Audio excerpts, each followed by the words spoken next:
So good evening. I'm Greg Sharrow, the co-director here. Ned Castle, who is he's the curator of this space, and worked in partnership with Kathleen and Veranda and Kevin. Finally got it. In developing this installation. Kathleen is our education director, newly arrived from a PhD program at Brown. We're so glad you're here. I have developed kind of a way of talking about the Folklife Center and its work that's compact. So I get sort of led round to do that at the beginning of things.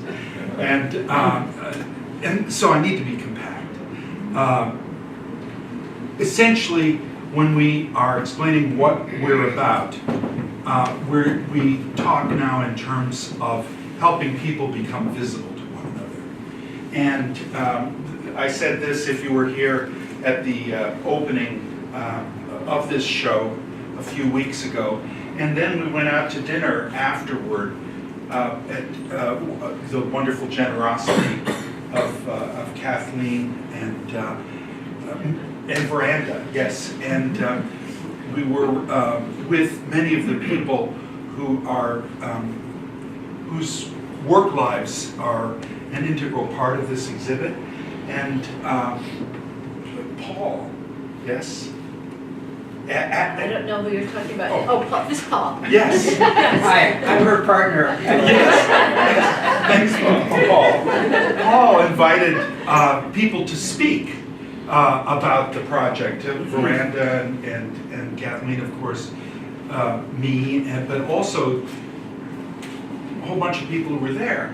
And what they were consistently saying was, well, Paul, tell us what they were consistently saying. Gee, on the spot. My memory's terrible.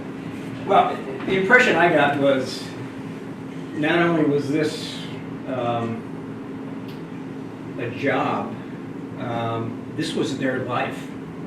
And I think it's one of the Lathrop brothers, when Veranda interviewed him and asked, you know, when did you start doing logging? He said, well, when I was 12. I used to get up 2 hours before school. And that to me just said, wow, this is special. And this is something these folks really are committed to and want to do. I'm sure they said lots of other things. Well, they also, that's in what addition to that, right. said that they hoped that this exhibit would help people understand that life. Yes. Because there was a strong sort of implied statement that we're invisible. Yes. And that Veranda and Kathleen had brought visibility to them, using actually those words, visibility. Yeah, I went with Kathleen to a couple of these sites and got to talk to some of the bloggers, and they were just so thankful to Kathleen and then to Veranda for bringing what they do to life, because you know they work in the woods and we don't often see them. And I agree. I think they were incredibly pleased about that. And also with George's work in the previous exhibit and in his other projects. Really, you know, it's George's work, it's Veranda's work, it's Kathleen's work, but their work is to make this other experience visible in a way that resonates not only for people from the outside, but for people from the inside. And, you know, that's really the challenge of ethnographic research. And it's the challenge of all of the Folklife Center's efforts that begin with research and then find expression in film, in exhibition, in audio, and in other media. So tonight, Kathleen Kolb, Veranda Porch, George Bellerose, and Ned Castle are going to talk about, together with Ned's facilitation, about the work. Thank you. Thanks, Gregory. So, in thinking That about wasn't compact. we know that was compatible. So in thinking about the purpose of having this event was really to sort of peel back the layers on the process of these three creative makers. And in our organization, as Greg talked about, we think about this work as ethnography. And though the three of them may not think of themselves as ethnographers, their work is showcased in this space because we feel that there are elements of it that do fit with that sort of academic framing. And part of that framing for us is based in an assumption or a realization that documentation cannot be done objectively. So in any sort of storytelling that you're doing, there's sort of a mediation that's happening. And that mediation is subjective. And because it's a subjective process, it requires the researcher or the person making the story to be self-reflective about what they, what is their involvement, what are they bringing, how are they changing what's going on. And so that's sort of the interest behind that for us institutionally and me personally as a documentarian has driven this sort of gathering here. Now I'll say that this is also for all of you. And so a big part of this is giving you opportunities to ask questions that you have. And so I will say that what I've just said is a loose framework. We may totally end up in a different place. So that's enough talking for me now. I want to turn to our guests here. And I've asked each of them to prepare just a quick statement and then looking across it. In the vein of a short artist statement, or how you see yourself and describe your work as a starting point. And what I'd actually like to do is have each of you go, and actually right after each person we're going to open it up if anybody has a question for them in response to that. We're going to get right into the questioning. So I don't know who wants to go first. Well, George has prepared remarks. Yes. So let's get George first. You can be preparing. No, I'll be responding. And I encourage this. Pardon? Would you consider standing? Sure. And I would encourage you all to engage with one another as well. Okay. Okay. Thank you, Ned, and the Folklife Center for putting this on. And I look forward to hearing what Kathleen and Brenda say, because none of us know what the other is going to say. And some of us don't know what we're going to say. But Ned asked us to speak about what we do, how we do it, and why we do it. An artist's statement, if you will. There are many approaches to documentary photojournalism. I've brought some examples here in the front that illustrate contemporary photojournalism. I'll leave them for people to look at after the discussion. Here are two that I find very helpful. The new journalism is interviews with 15 or 20 of kind of the New Yorker profile people. The people who may spend a year or two on a story. So, and they describe, here's what I'm after, here's how I go about it, here are the challenges and hurdles. I think this is one of the finest books there is on what's it like to be a long-form writer. This book is the equivalent for photojournalists. It's called Witness in Our Time, Working Lives of Documentary Photographers.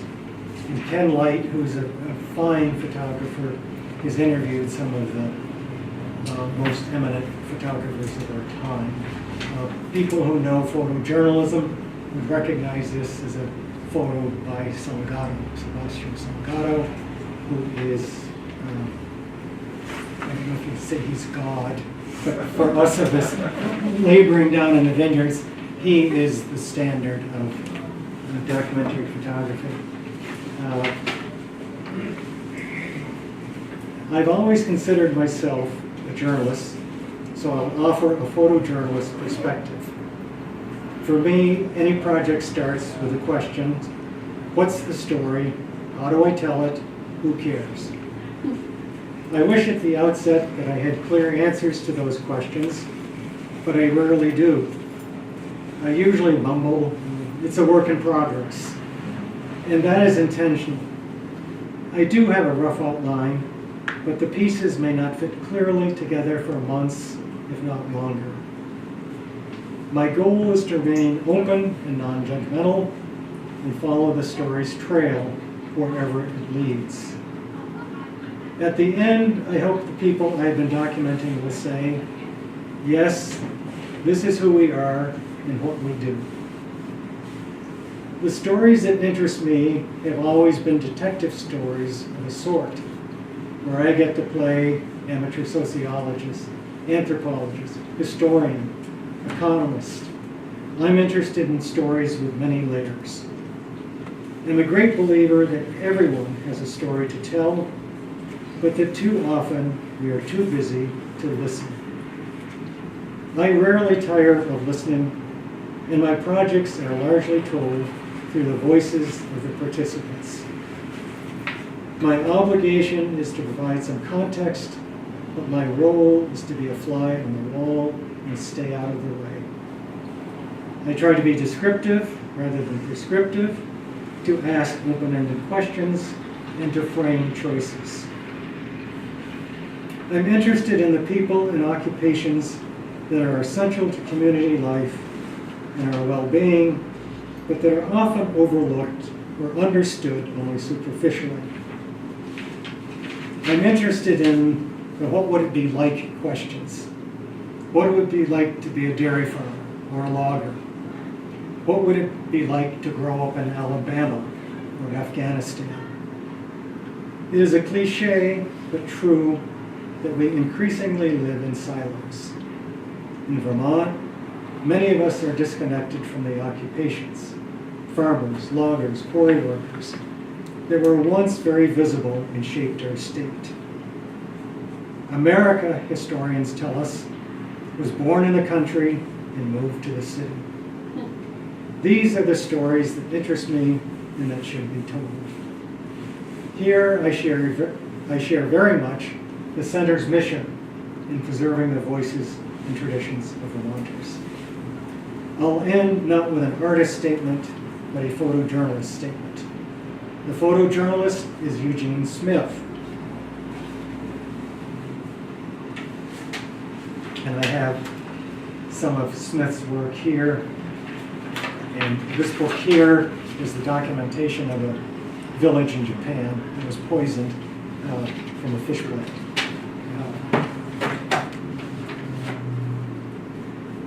Smith, the preeminent concerned photographer of the mid-20th century, set the standard for all photojournalists. Smith has written, "Never have I found the limits of the photographic potential. Photography is a small voice at best, but sometimes one photograph or a group of them can lure our sense of awareness." Thank you.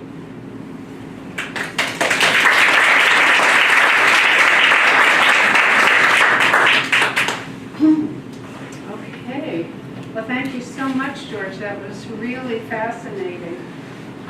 So I'm Miranda, and I think the source of my participation in this exhibition is a fascination with life and language all braided together, that once I knew what my life seemed to be, like a little girl, I just never stopped talking to myself, like playing with my rubber ducky and singing my day. And, luckily, I received encouragement to continue to sing my day. I moved into a kind of grandiosity of youth of wanting my life to be a poem. And that led me into all kinds of fascinating and sometimes dangerous avenues. And so I grew up, as I was saying, with one of the people who's come tonight. I grew up in New Jersey, and but the first wilderness that I was part of was the wilderness of Manhattan, you know, and I just loved the disappearing into what I considered what felt to me like the vastness of it. After a period of deep political engagement in Washington, D.C., I moved to Vermont to start over. And the sense of entering the vastness was what I found in a very different way. So I came here to start over with language and with community in a time of 1968. I was 23 years old. How did I know that I could say I will live here forever? But it was a time like at the time we're in now, of tremendous, diverse and acerbic language, and that I wanted to familiarize myself with the roots of things. And so I took my field guide and began learning about the birds and the bees and the people. And so I lived on the commune that we started, and where I still live in a very different form, in Guilford, Vermont. And I wrote poems, and I wanted my poems to have a personal purpose and also a greater purpose. So I am the celebratory or mourning poet for my community. And I love that. But wanting my own life to be a poem, I really got to want other people's lives to be a poem as well. And I began working as a poet in residence all over Vermont, and probably some of you I met during that long period of my life that I'm still part of. So with school children, K through 12, we shared the tools of transformative language, and that was extremely satisfying. And in the next chapter of my life, I was invited to begin working in a nursing home. And the old ladies there in Ludlow, Vermont, had a lot to say, but they refused to write. And it was one of those starving artist, oh shit moments where I had to figure out what to do about that. And so I said, you talk and I'll take it down. And that was in the late 80s or early 90s. And that began a journey into other people's soulful language. I mean, much of what I felt was what George felt. But I regarded my process as a kind of finding the verse in conversation. One of my fascinations is etymology, and the etymological root of verse is conversation is verse, which means clap it into reverse. It's turn, to turn with. And so to sit next to somebody and fall into, as I did here, an open-ended conversation, and then suddenly there was just this shivery moment where people were entering what might be their own unknown, and that was time to begin writing. And so I would say, I think I'll start to type. And so people would talk, and I would say, slow down, talk about reflectivity. It was a very invasive process and a very artificial process. And I loved how invasive and artificial it was, because I felt as if we were creating personal literature, and that's something that people don't do or have every day. My mission was with the excluded. And so I went from old ladies in the nursing home to adult literacy students. I did a statewide project with adult literacy students all over Vermont and in New Hampshire, just retrieving the language of their experience. It's not about capture, you know, it's really about release and about just honoring the mystery of what we know that is so intuitive and that nobody asks us about. I mean, when was the last time somebody hung on your words and said, tell me more? That's just, what was it like when you were standing on the top of the stairs and you heard that bird? You know, everybody loves that. But I learned the hard way that I wanted to work only with people who wouldn't be doing their own writing. During one of the hospital residencies that I did at Dartmouth Hitchcock Medical Center, somebody suggested that I go write with the former Surgeon General, C. Everett Koop. And so I asked him questions, and he told me something really marvelous about the neonatal ICU that he was involved with. And he talked, I asked him to slow down, I typed it, I brought it back to him, edited the next day, and he said, well, this is very good. And he folded his hands in front of his chest. And I said, well, can I use it? And he said, it's my intellectual property. You know, and I said, well, this is for a public-spirited self-portrait, composite self-portrait of the hospital. And he said, well, they're not your words, they're mine. And so I don't know what the lesson was in terms of intellectual property, but I decided that I wanted to come from a space of very deep respect for people who didn't have the privilege and the tools that I had. So fast forwarding just a little more to this project, Kathleen and I were colleagues and dear friends.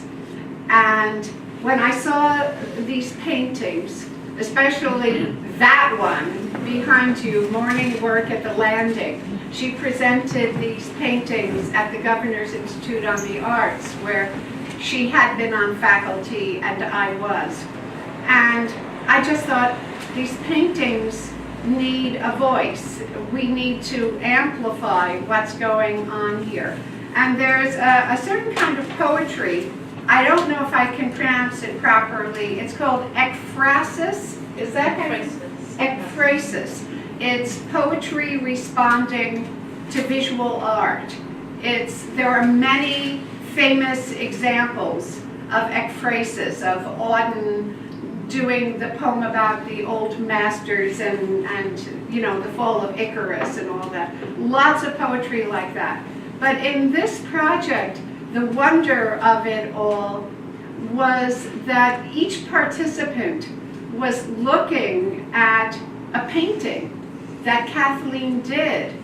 And I said, you be my ambassador. You know, what will all of the people who are not of the woods need to know in order to enter your world? And they were so delighted, glad you asked, you know, and they had so much to say. And so, you know, I loved working on this project because it really honors the eloquence of the unheard in response to art. And that's a new thing for me, that I've never before handed somebody a work of art about them and asked them to be the expert. So to me, that's a backstory that's just deeply wonderful.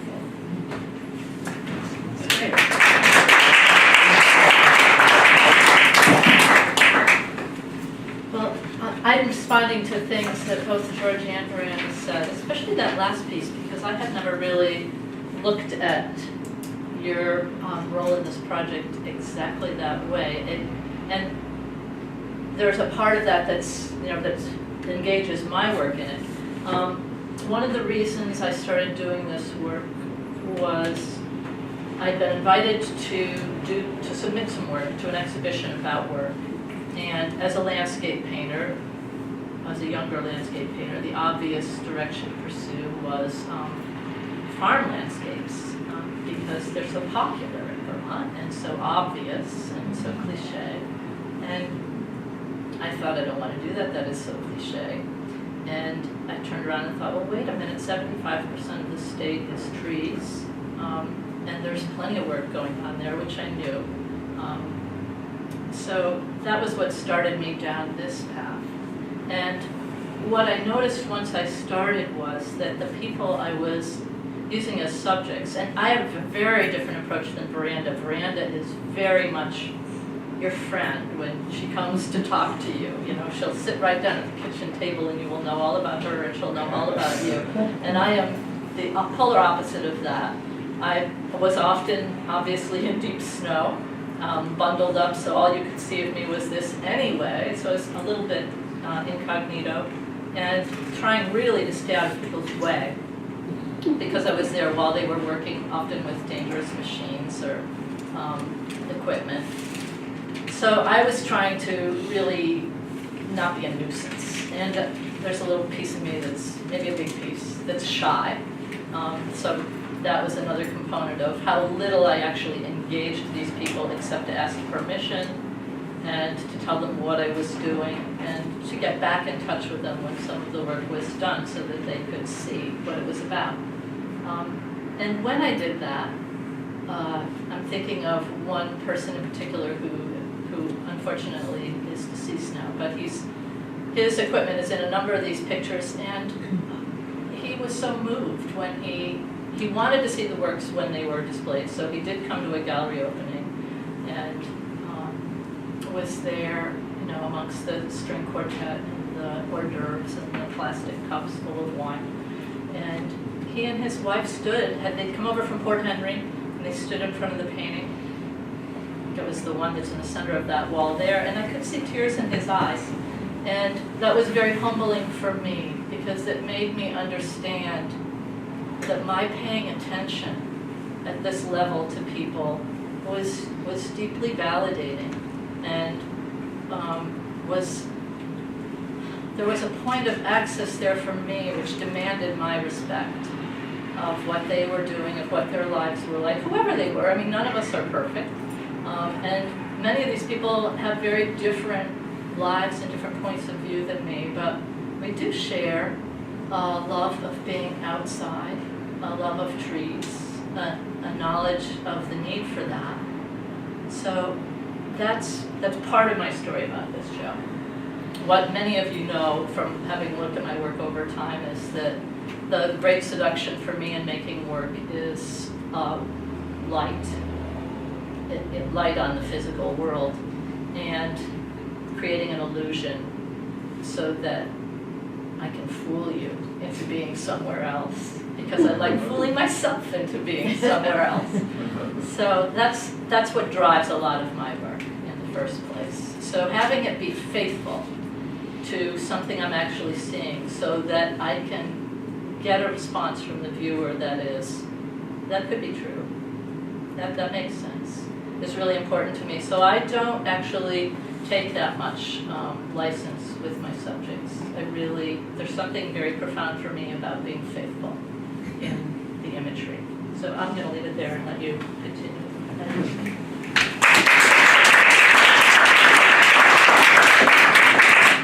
So we were talking before we got going here about, oftentimes we'll say, okay, well, there'll be time to ask questions, and it usually gets jammed into the last 10 minutes. So I actually want to put that out to the group right now. Does anybody have any questions, sort of either that they came here burning to ask, or that they feel just popped up in listening to these sort of foundation laying from the three folks here? Bill? Without me, I've been to the opening, but I haven't been back. And we can see the paintings or the photographs, but it's hard to sit here and read the poem.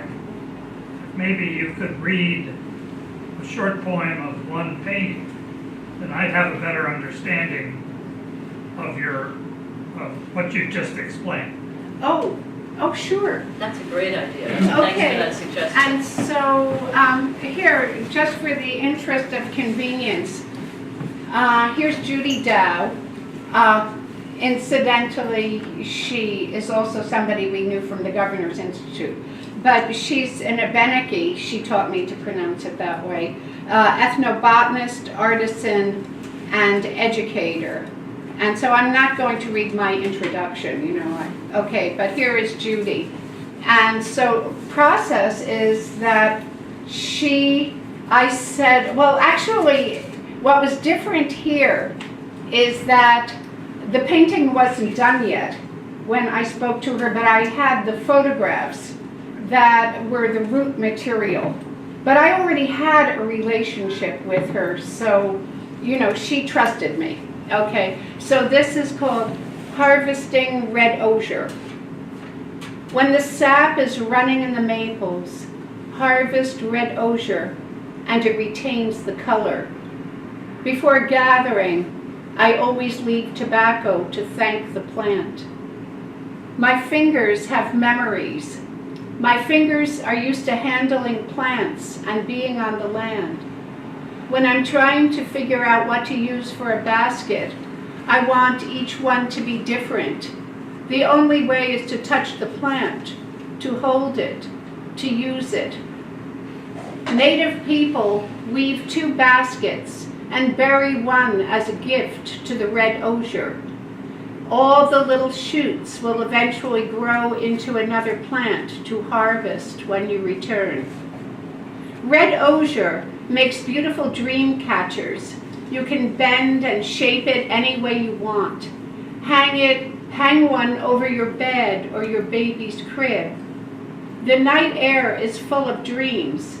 The webbing catches all of them. Bad dreams fly away with the morning sun, and the good dreams float down through the feather at the center to the sleeper below. In the woods, you're walking through communities. You want to stop and visit the berries or mushrooms on the way to the ash or the willow. I love how the chickadees lead and follow you. At first, there are D's sending the message for danger, and then they are curious and they play. They flit ahead of you. They are good medicine birds. They make you laugh. So that was, you know, a part of a much longer conversation, which I just typed down as she spoke, because I can type in shorthand pretty much as fast as a person can speak. And then I said, I think I want to use this part, and this part. What do you think? And so I showed her what I wanted to use. And then we edited it together from there. And that was sort of the general process. Well, for me then, I mean, Kathleen's paintings are so powerful, but I see the beauty in the light. But then your poem brings another perspective, and it's my quick look as a viewing it as the painting changes completely when I have the benefit of reading about the person or the scene that you have written your poem about. Well, this is really her poem, and it's me making audible a kind of essence of her talk that she wouldn't have had time or inclination to do herself. I mean, she's probably got a doctorate, but, you know, she's still not going to write a poem. Thanks for that question. It makes me think, too, there was another logger named Richard Levine who Miranda was going through this process with him, and he wasn't sure. She called him on the phone once she had her material and she knew what she was going to do and was starting to edit. He's going, well, I don't know about this or that. She's like, he said, is this okay? And she said, Richard, this is what writers do. And his daughter had gotten, this is so great, I can't remember where his narrative is. His narrative was about saving baby hogs. And I mean, the part that we were able to use here. And he's a logger and part-time contractor, and his daughter got a scholarship to Middlebury College, and she wants to be a writer. And I said, go tell your daughter what we're doing, you know, just because she'll verify. This is what she does. And he was having so much fun, but he was sort of doing that, you know, oh, I'm so much trouble to you, when really, we were just having a blast. Yeah.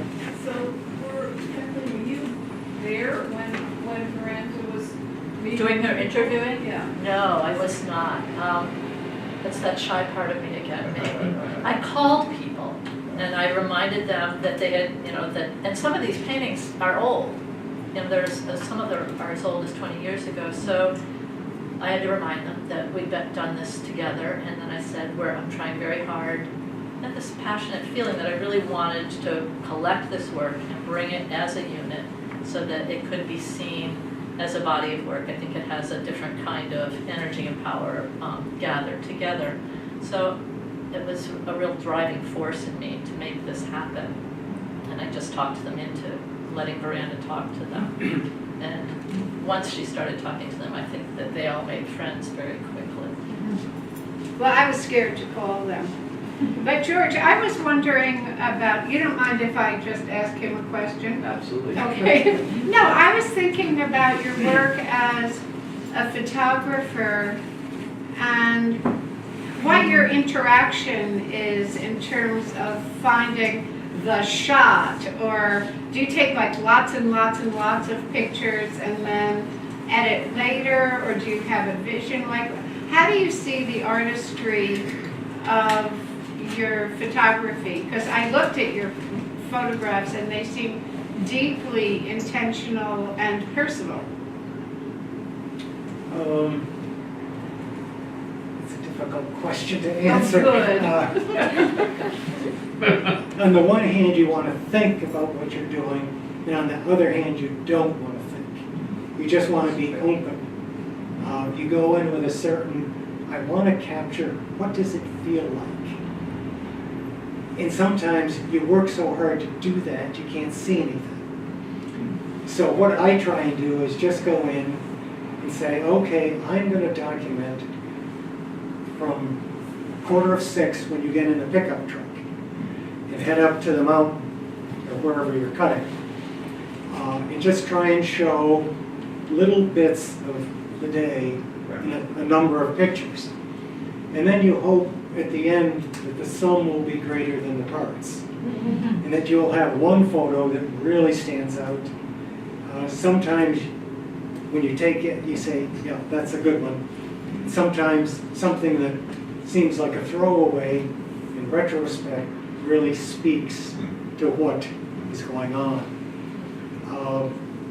So I don't know, I mean, I don't take an enormous amount of pictures compared to some, mainly because I used to have an old film camera, and it's not like digital where it goes, you know, you have to go, you know. And so I miss a lot of photos because I'm busy, you know, winding the film.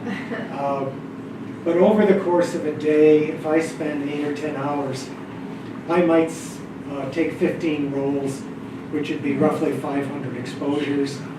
Out of that, I might make 50 work prints.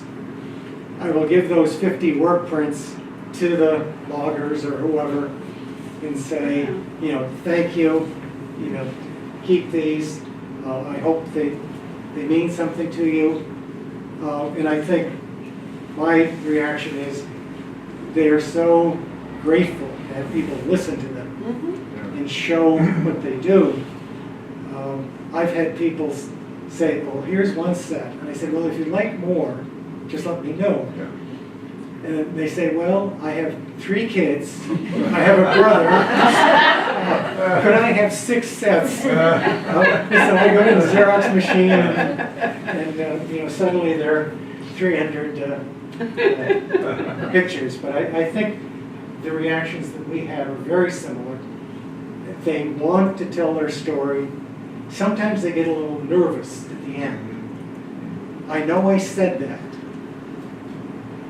but what will people think? Mhm. And I said, I think they'll fully understand what your life is like because you've been so true to your experience. But there is a certain amount of hand-holding where you simply have to say, I know you haven't spoken about this publicly, but it should be told, and I think people will really learn from it. And, after a while, they say, okay. So George, can you talk a little bit about the experience as you get to know these people and you're around them a lot more?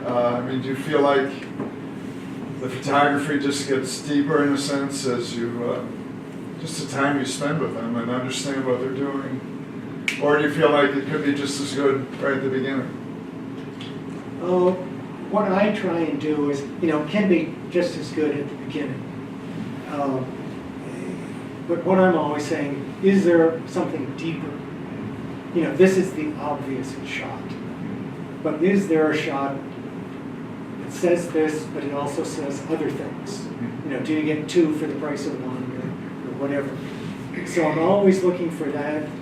And I'm always, if I have gone on a sunshiny day, I say, let's go back when it's miserable and see how long I can take it.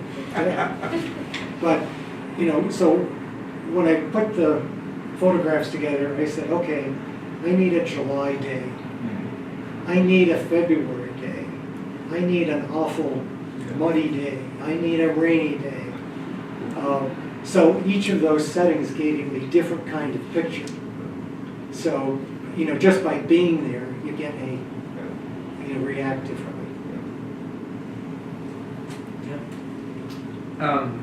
So this is such a intersection of art and, in this particular case, logging. And it seems to me there are two small vignettes I wondered if you'd talk about. One was at the Brattleboro opening, there were two loggers standing in front of one of the paintings. Do you remember this? And they were having a discussion, if you could share that a little bit. And the second one was the email you got the next day.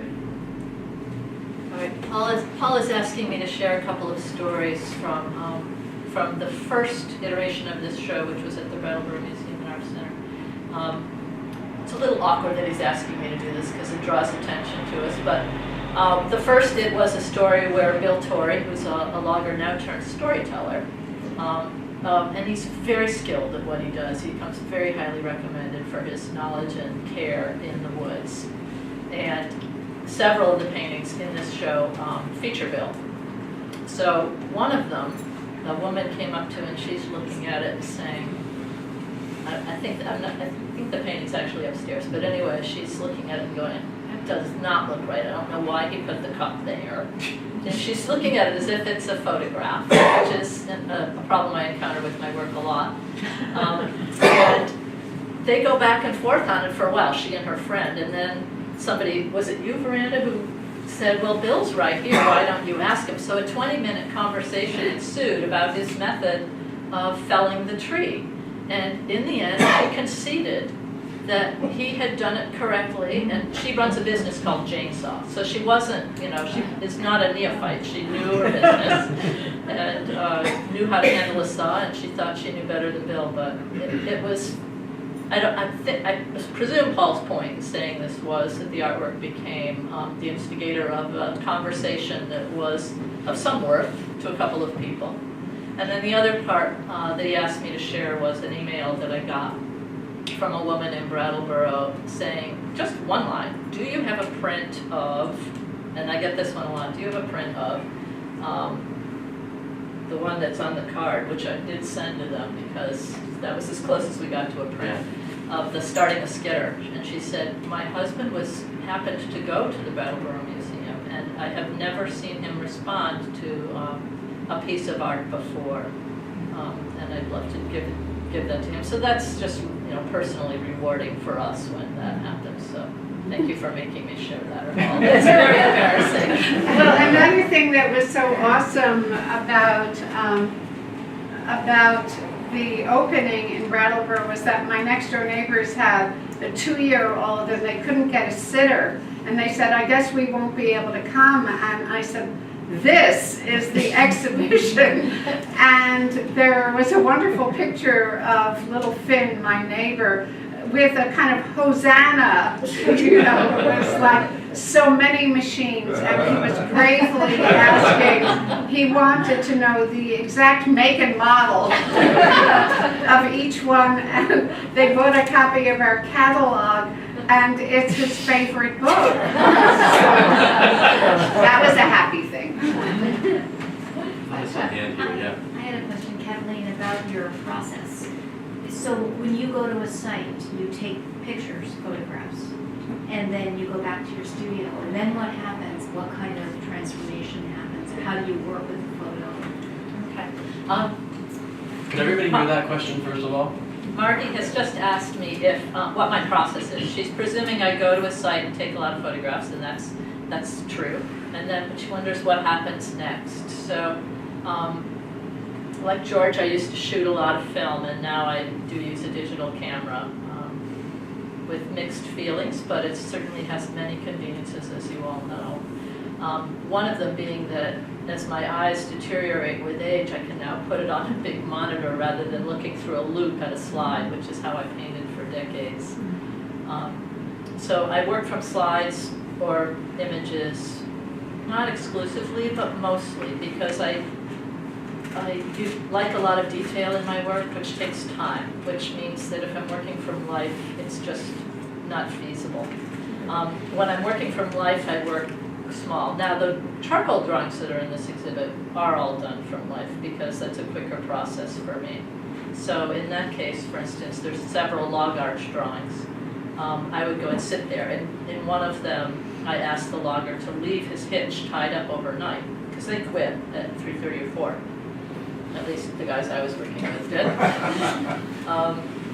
And then I could sit there and draw it, and he didn't have to worry about it. And when he came back in the morning, he could move it, and I was done.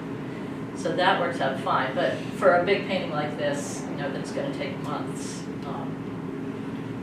having photographs is absolutely essential as a tool for being there. So, because it's a digital image, I do put it on a larger monitor in my studio, and I can obviously zoom in on things if I want to see more, or I can alter it. I tend not to too much, depending on how good a capture I got in the first place. I guess what I was trying to get at was, it's not a photograph. It's an Oh, painting. hooray! Thank God. And that's something I think about a lot, because of course the whole painting is dead thing that happened as photography got more. I mean, Emmy would know a lot more about that than I do, being an art historian. But painting is a very different medium than photography, and visual stimulation is the root of visual art, and photography is one tool that I use. It's also, for many artists, an end result, but for me it's a tool, and I don't take beautiful photographs. I consider them tools, and if I were to give you a show of my photographs, you would be completely unimpressed. What I'm looking for in those photographs is what I call a moment of emotional ignition. That happens on the site and through the camera with some riveting moment of light and beauty, which creates just however small a fraction of an instant of transcendence for me, that is highly motivating. And that's what pushes the work forward. That's where the creative impulse originates for me. And I'm looking at Diana's face and wondering if it's anything similar in music. Well, if you start with the emotion, then you work like a dog. Yeah, that's Everybody hear that? it. You start with the emotion and you work like a dog, says the pianist in the room. Bravo! Yeah, and we can all relate to that. I mean, that's definitely my method. You wait for an emotional spark, and when it catches, you keep blowing on it as hard as you can and feeding it fuel and doing whatever it is you can do with it. Did that answer your question? Yes. Oh, okay. And also, I have a follow-up question. Is snow hard to paint? I don't know. I just love to paint it. Yeah. You know, I can remember I lived for a long time in the Northeast Kingdom, and my studio looked out from the second floor, and you could see snow as complete abstraction from there, which I fooled around with a little bit, but it didn't have much economic viability, so I didn't pursue it a lot. But I incorporated it into all of these because the patterns, and I love the color blue, so that works for me. But snow does so many, like water, does so many interesting things with reflections of color, with color that comes back in off of other things. It probably is hard to paint if you don't pay attention, and I think that that leads back to what all of us are talking about, which is attention, which I think is what this is all about. It's about paying attention, and on some level, for me, I think all art is about that kind of paying attention, and obviously ethnography is too. It's about paying attention, which is a form of respect, and at its highest is it's the beginning of love. And my goal with paying this kind of attention is to foster that kind of care in people. You know, people who might not care that there are men in, now this is actually a piece of national forest land that's getting thinned for habitat, for wildlife habitat. And you wouldn't necessarily know that to look at the picture, but you might start to care if you saw something there that was emotional for you, or that gave you some glimpse of beauty for however brief a period of time. I don't know if that's happening for you folks, if I'm succeeding, hopefully it does. But in all of these subjects, I'm looking for that moment that can rivet us and unite us in a transcendent experience. Yes, John? Yes, Kathleen. I was here for the opening and really love the work. But this is actually the first time I was reading, Oh, good. reading your statement here and reading about light as expression of temporality. Yeah. And so when I look at this work, I mean, it does have a lot of transcendence and it's really beautiful work. But at the same time, I guess I was a little surprised by the statement because it seems you talk about joy and loss, and I know as I do take some photographs that light can just blink out in a second. You know, it can just be gorgeous 1 second, or 30 seconds later you've lost it. So there's a very temporal quality about light, but I guess when I look at the work, I don't see the loss as much. I mean, what I'm saying, the emotion of loss is kind of lost to me because I see the maybe that's transcendence of the light you've captured. So for me, where that comes in is I tend to seek out, not in all of these paintings, but I tend to seek out times of the day that are morning and evening, which is, there's, for me, and it's probably not this way for everybody, but for me, experiencing that quality of light is intrinsically poignant. And it brings me closer to that edge of, and the temporality of that does too. So that's a time when the light is going to go.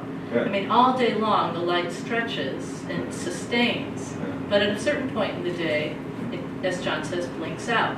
At that moment, that's like us. I mean, we stretch out over the course of our lifetimes, and then at some point we blink out. And that to me is important because it makes the life that we have precious, and the fact that we are temporal is what is part of what, it's like the difference between light and dark.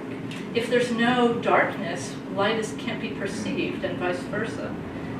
Those dualities are important to valuing what it is that we have. So that's why I talk about the temporality and the joy of being alive versus the potential and the knowledge that doesn't last forever, just like our days. Does that at the same time, I feel like, again, when I look at the work, I'm just not thinking as much of this loss. But I understand what you're talking about. I have something to it's add true. to Light that. is, Yeah, and so maybe it's just not working for you. Maybe I'm not taking you there. But it happens for me when I'm you have doing two it. pictures side by side, one like this, one. One dead one, right there. Well, there is something I wanted to add about what you might call the loss or the elegiac quality of much of what's going on here. Because Well, just the other day, there was an article, an AP article about vanishing logging. I mean, and that embedded in most of this narrative, if you have a chance to like read through the catalog or just dwell on this, is that many of these people are endangered species themselves, and that this way of harvesting timber and providing everything that we need, from toilet paper to our kitchen table to our favorite book, you know, that it's all in a tremendous transition. And also there's a kind of loss also in that nobody knows who these people are. It's like there are so many things in life that we overlook, take for granted, and overlook. You know, so many of us are wringing our hands about global warming, but wouldn't know to ask our local logger, you know, what his perspective or her perspective would be from, you know, that particular point. And so the ephemeral nature of all of this, each one of these paintings, is really, you know, one moment, you might say, in a great continuum. And depending on whether you're an optimist or you're just in a kind of Buddhist mood, you know, there's something really poignant about how this is all vanishing. Kathleen, do you think, you know, John was talking about a sense of loss. If you did these paintings in black and white, or if they were charcoal, would that create a very different mood that might suggest loss? These are so vibrant, so full of energy, so colorful, you don't think of loss. Black and white, I think you tend to have a more somber reaction. I don't know if it concerns me terribly to convey a sense of loss, as long as I experience it to gather the emotional energy of that, to propel the work forward, and then let the work go into the world and do what it's going to do. As far as doing it in black and white, that's going to be about the inspiration, about that emotional energy. You know, for some subjects I do like black and white, but for this one I don't think I would have chosen How that. do you decide? I mean, you've got watercolors, you've got black and white, and you have no paintings. That's a great question. The charcoal is a very sensuous medium. I mean, a lot of the differences in people's work is not really so much about them or their style, it's about the medium that they're using. And so my style varies a little bit depending on medium. The charcoals are a very sensuous material. You're working them with your hands. It gets all over everything. And you move it with your fingers in a way that you don't with paint. So if I'm looking at the metal of the machinery really appealed to me, partly because it is somewhat monochromatic. And so I love approaching that with charcoal. I love doing fast things with charcoal. So I have some gesture drawings of people skidding logs with charcoal. But when I'm looking at qualities of light in the landscape, mostly I choose color. It's just intuitively who I am. I think it's an intuitive choice. Somebody has a question. This is mostly directed towards Catherine, the things that you said. Kathleen, a moment ago when the fellow drew attention to your statement about temporality and joy and loss and impermanence. And I was sort of piecing together a collage of some of the different things that I wasn't here before, and this is the first time I'm seeing you in these paintings. And people making reference to your process and your motivation, and there was that reference to starting with emotion and then fueling it like a fire. And then there were the anecdotes that were brought up about your action, the young boy and the woman who wanted to print because something touched her husband. And when I hear your reference, and I guess I'm using as a counterpoint, and I'm really quite an ignoramus when it comes comes to They all are. intention behind art. And I know I can imagine artists being on the receiving end often of comments like, oh, it's so powerful, it's so beautiful, and that possibly being not totally satisfying and using the word at the beginning of things being cliche. And I'm remembering one moment seeing an interview with that couple that did the Orange Gates in New York City, and people asked them, what was your purpose behind this? And their answer was something like, what do you think the purpose is? And they wouldn't put it into words, and I don't know how much that resonates with artists, but in seeing you put those words on it and you reacting to what people feel, it made me think of you, part of your process or intention is a bit like a philosopher or a spiritual teacher trying to draw attention to, in the concrete, to something more universal. And not watch your name, Miranda, you make reference to the Buddhist aspect of something. So I'm wondering if when you're creating, whether it be the verbal art or the visual art, are you thinking about what people's lapses of attention, what things that people need to be drawn attention to, so that you are a teacher of sorts, and that when you go to gatherings like this, you are particularly concerned with, did they get it? Are they open to the transformation that you're intending in your creation? Yes and no. What a lovely question. First, thank you for that level of paying attention back at me. I really appreciate that. Yes and no in that it's impossible to be, as Ned was saying earlier, I am a subjective observer, not objective, and the pieces matter to me a lot, and often I don't know why. I wish I always did, because I often see artists who don't know, and it seems really obvious to me what they're doing, but they're unaware. And that's probably a problem I suffer with as well. So, I'm trying to think if I could use one as an example for something. Usually it's just a sense of beauty and power that hits me over the head. It's just exactly what Diana said, and then needing to run with that. Now, whether or not I want it to touch other people, of course, but that to me is a gift that gets returned. It's not a gift I require. Because this is my gift that I'm offering. If I do manage to succeed in touching something with somebody, I don't have an agenda about what that will be. It may be something completely different, and that's the beginning of a conversation. There's a wonderful, Eric Fischel wrote a wonderful memoir about his painting, and he talks at the end of it about how whatever artists may say, what they're really trying to do is connect. And I think that's absolutely spot on. And so if any of this can bring forth conversation or connection, then that's deeply gratifying to me. Does that answer your question?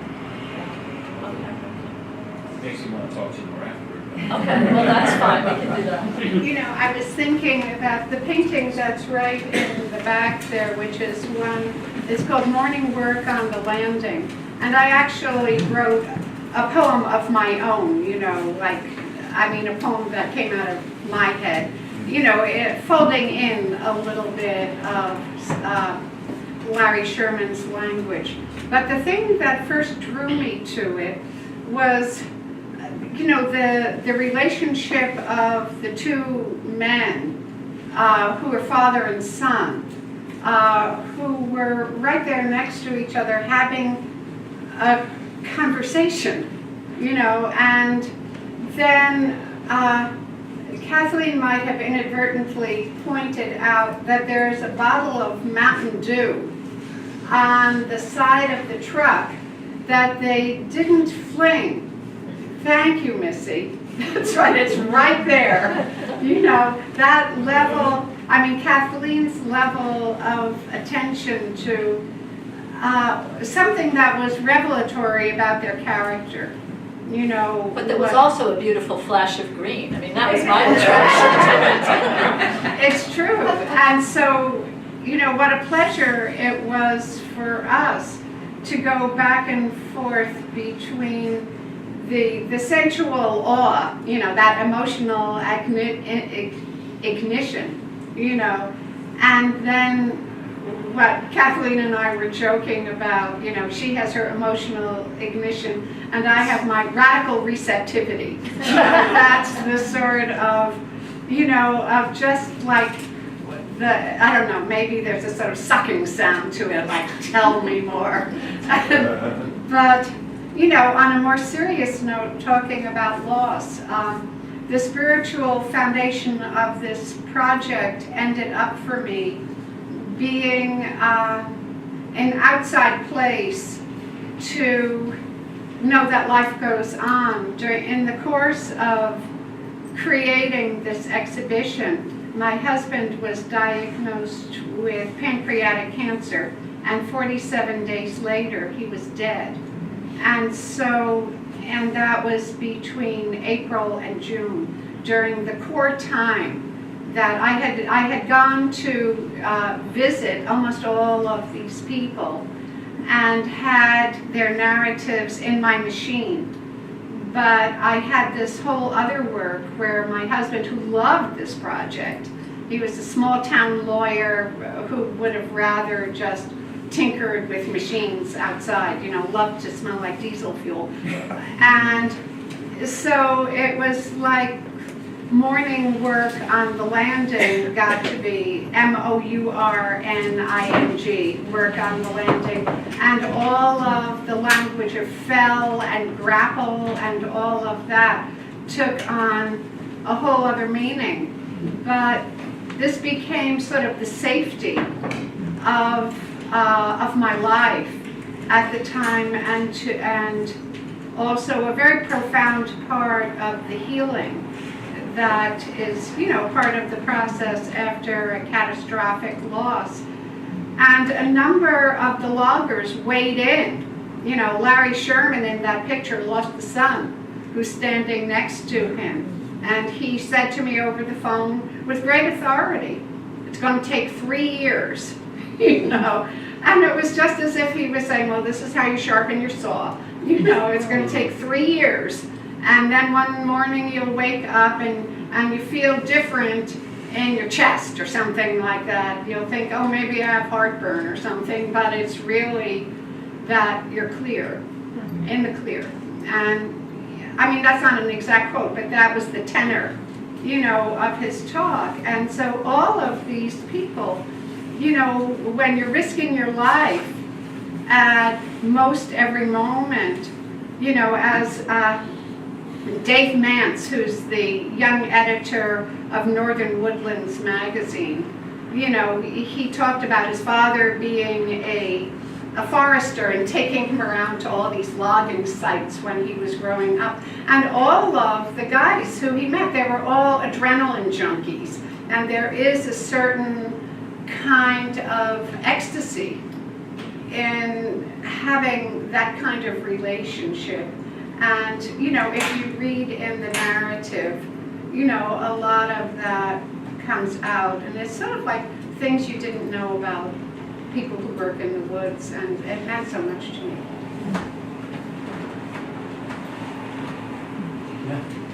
I really enjoyed George's portraits of the loggers that were so intense and personal. Yes, and I see your poems as very much portraits of those Yes. people involved. Kathleen, were you ever tempted to try a portrait of some of these folks? No.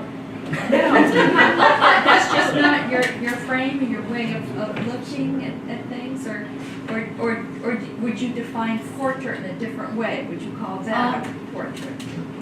Well, it has, you know, perhaps we could, but I know what you're talking about. And no, I guess I just was never tempted by that form. I've done a couple of portraits, but it's not my métier. Yeah. It often seems to me that the individuals themselves and who they are demand that kind of Attention. close Absolutely. and constant viewing, you know, that unflinching. Well, you're right, there are beautiful faces. And that reminds me of something George said at the beginning about, wish I could remember exactly what it was you said. What did you say at the beginning? It reminded, put your notes. It reminded me of something I felt as a child. It was about how everything has some goodness to offer. Because when I was a child, I can remember thinking, there aren't ugly people. Because if you pay attention to them, if you look at them, that just isn't a factor. You know, they all, once you start paying attention, you start caring. Once you start caring, it looks good. It looks interesting. And that to me is really important. And there was some resonance with something you said about that. I can't remember the exact term. but it's just, I do love drawing people. I think that it's partly that it's very demanding of a person to ask them to sit. And I would feel like I was asking too much on some level to ask somebody to sit for the length of time it would take to do that. Now, maybe people would just love it. I just have not been brash enough to do that. It may also be that I'm better off just doing what I'm doing. Well, certainly another and a different level of that paying attention and that respect. And there are people who do it so beautifully, and you can see that I'm thinking of that young Middlebury College student, Livy Olivia Westervelt. Westervelt. He's graduating tomorrow. Oh, he is? Oh, thank you for telling me that. We got to be friends, and I don't know if you know his work. He had it on display in a couple places around Middlebury over the last couple of years, and he did very large-scale drawings of people's heads. And he documented the farmers in the community that he grew up in, the Dordogne in France, and also migrant workers in China. Yeah, John went to that show with us. So, you know, when I look at work like that, I think I don't need to add to that oeuvre. It's picked up really well. But thank you. To add a kind of a different approach, I mean, for me, a photograph without people is not really a photograph. And so I'm just the opposite, that I rarely take scenics. And I'm always interested in how, you know, here's a book that I look at often, Man and Machine, and it's by Cartier-Bresson. And so this is, a machine is a machine, but it's only something when there's a person with it. And, you know, here's another one that would be, that to me is a classic. This is Lewis Hine, who's known for other things, but he documented the building of the Empire State Building. And the images, you know, just, you know, once you've seen them, you never forget them. And here's another book, The Hand of Man on America, in which, you know, people are central to the vision. So I very much enjoyed the way you see the forest. But I can't see it that way. I need to have a person walking. Right there, a face in the foreground. Right. And I can add that through the process of selecting images for George's exhibit, there was a few times where I was pulling teeth on like certain shots that didn't have, you know, a person that like, we need to get this one in there. It's true. I'm sure we all have this sense, but before this session concludes, I just want to say that this is one of the most extraordinary occasions that I've ever been involved in. I hear a lot of people talk all the time, but this was a rare moment in which everything said was a source of illumination and a confirmation of our common humanity. An extraordinarily rare thing, and I can't thank you enough. Oh, Stephen, I'm so honored to hear you say that. Oh, thank you. Well, thank you. Does anybody else have questions in the back? We're in the front. That's a hard question to follow. Maybe I shouldn't. But I wanted to ask George real quickly. It's more technical, but I want you to talk quickly about black and white photography, which I think you do a lot of, you know, versus color photography. And also, you're still using film camera or not so much? Or just how you see the difference between film and my wife is digital. very tired of the darkroom smells coming up from the basement. Yes. And so very slowly, I call up Ned and say, the camera won't work. What's wrong? And he says, well, have you turned on the power? But gradually I'm moving over to digital because that's, you're just running out of, Yeah. you've got one source of paper and, well, I'm sorry, we don't make these chemicals anymore, or it's not quite that dire, but. In terms of the quality of the picture, I mean, you just feel like you get a better picture with film? I don't know. Technically, that's not my strength. What people tell me, and Ned knows better, is that digital is so much more versatile. I feel when I shoot digital now that I'm cheating. That I can fix this and fix that, and I don't feel I have that latitude with black and white. And so I'm afraid if I go fully digital, I'll get lazy. And say, well, I really should move forward, but I'll just fix it in Lightroom or Photoshop. So, So in terms of black and white versus color. I have never been interested in color. I mean, once in a while people will say, could you shoot a couple color shots? And I say, do I really have to? Because for me, color is the content of a lot of photographs. And I'm interested in kind of the human interaction. And I find color gets in the way. I think black and white is pure, it's simple, you're not distracted. And to me, I hope I'm not insulting people, black and white is just has a depth to it. In all the photojournalism books that I have here, I can't envision Paul Strand being in color. I mean, these are some of the most magnificent pictures that have ever been taken. And if they were in color, I'd be totally uninterested. And so that's just my bias. So would Paul Strand. Yeah. He would say, color, get rid of it.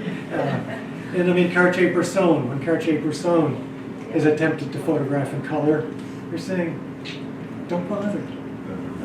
So I mean, to me, black and white is the medium where I'm most comfortable, where I think you connect more with what's going on in a different way.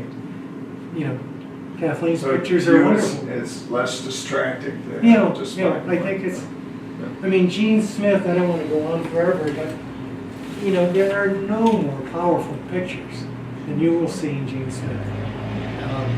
There's, in the same with Salgado and a lot of others. In color, it wouldn't work.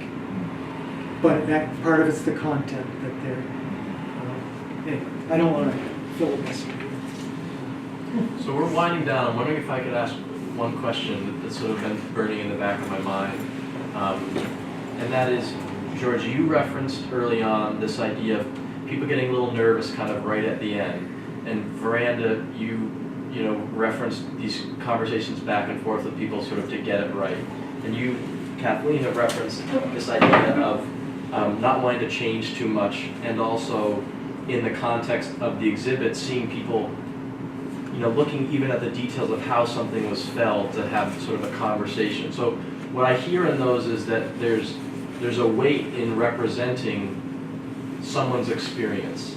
There's something at stake in potentially getting it right. Is that something that you think about? Does it manifest for you in some way? Sort of trying to be true to trying to be true to that relationship either that you have with someone or with the place that you're representing. And I don't know if somebody wants to. I guess the short answer is I think about it all the time. And right from the start of the process, I say, here's what I'm going to try to do. Here are some other projects that I've done. You can see, a possible outcome of how I try to mix photographs and text.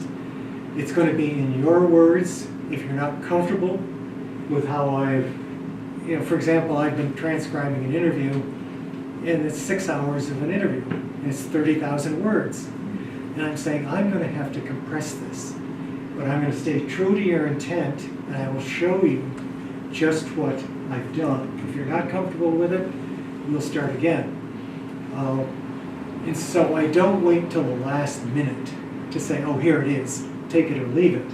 You know, they've seen photographs, they've seen, you know, work prints from every time I've been there. We've talked about them. Are these representative? Are there things that I'm missing? And it's the same with the interviews. It's rarely one interview.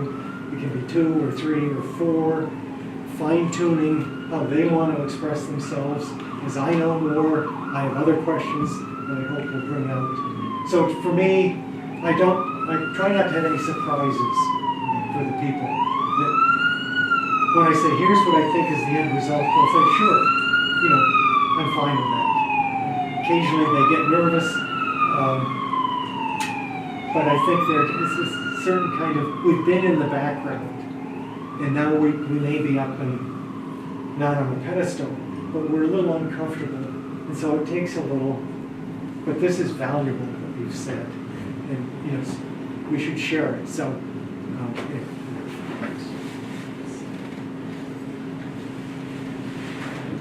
Ditto. No, I feel as if, you know, I want us, when I'm sitting with somebody and conversing with them, I really want to go into some place that's like our own unknowns. You know, I want them to be surprised at you know, where the conversation has led, even if we're talking about an experience that when lived felt ordinary, you know, because nothing is ordinary if you have an unusual angle of vision, and that's a privilege that I've had, you know, because I've spent my life sorting words to get an unusual angle, and so so we're creating, in a sense, a new territory together, or a new way of looking at an old territory. And so, but like George, I give every word back. You know, my privilege is to create line breaks because I like things to look like prose poems. And the level of interaction that people have really depends on how much they really want to have. You know, the Lathrops were so skeptical about being part of this project that, didn't Jody make you sign a contract? Something like that, yeah.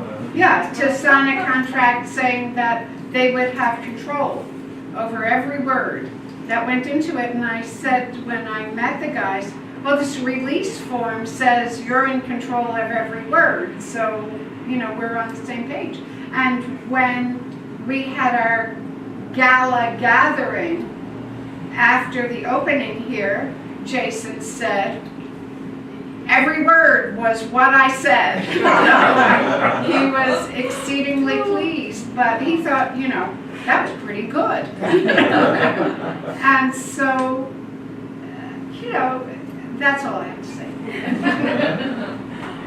And I don't know if you interact with it slightly differently, because as you said, you aren't, you know, building relationships as deeply with the people. But I remember you saying there's an impulse for you not to change very much, and I'm wondering if that's something that you could speak about. Like, where is that impulse coming Thanks from? for reminding me what the question was, Ned.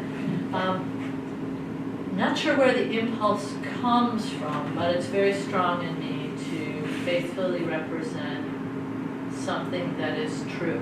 Partly it's a thing of that I find reality much more surprising than anything I imagine, and I want to be surprised.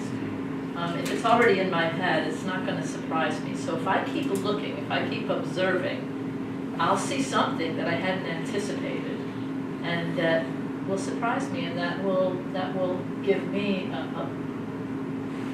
a burst of pleasure, and it also changes things for the person who's looking at it with whatever expectations they bring to it.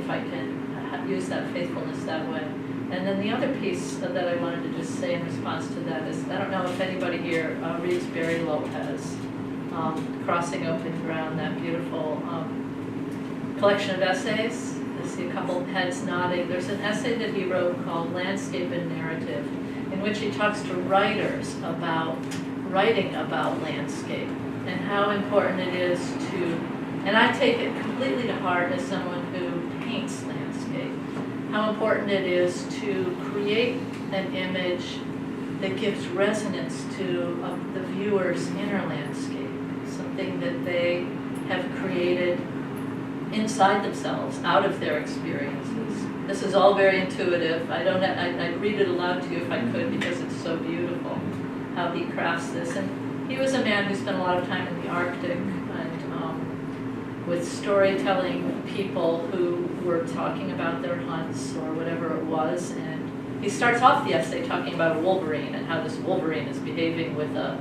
snow machine. And what he wants, as he writes about this, is for the person he's telling the story to say, that could be true.